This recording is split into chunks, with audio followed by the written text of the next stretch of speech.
You mentioned earlier that when you employ new employees, even if it's interns, you wait until you have a pool of candidates that is diverse before even looking at the applications. That's definitely one approach to diversity, and I'm sure that many companies that not necessarily just VC companies, but other tech companies that are predominantly male are facing the challenge of we want to be diverse, but either we don't know how to approach increasing that. What would your advice be in terms of getting more diverse teams?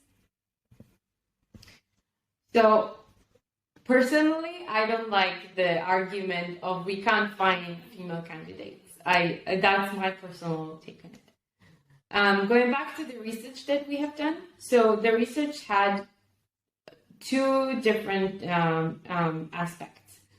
So our main goal with the research was actually to show the data and to have the possibility to grow past this situation and learn from the data and set the methodology to continue doing that throughout the years in order to be better. But the second part of the research was actually a more qualitative analysis. And how we did that is by interviews with individuals from the industry. And in these interviews, we asked them a set of questions to get more insights into how they see the market. So throughout this qualitative analysis, we discovered what you're basically mentioning, that a lot of the people we talked to have mentioned a big problem of sourcing actually people to work, and how do you make a pool of candidates that is diverse. And some had very interesting insights into it. You can see it in the research or in our Medium post that we posted online.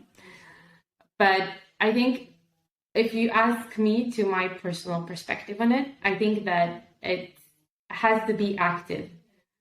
So the current situation, it's okay to say, okay, I get only men in my in the stack of resumes that I have on my desk, but many times, on many occasions, there is the use of headhunters. So tell your headhunter to actually source for women and actively search them, maybe in a bit unorthodox positions. So maybe it's someone who worked in a very senior position in a startup, for example. A second idea would be to actively, if we are looking at junior positions, for example, actively go to universities. If you look at, I think, an example to some industries that are doing well in sourcing female candidates is, for example, if you look in consulting industries, the big consultants firm has actually a very active approach to searching for female candidates. I think if you want to get to the diversification, if you want to increase your returns, you need to be active about it. And this is the situation where we are at currently. And I hope that going forward, we won't need to be active and we can just sit in the office and wait for the resume to come. But we need to start somewhere.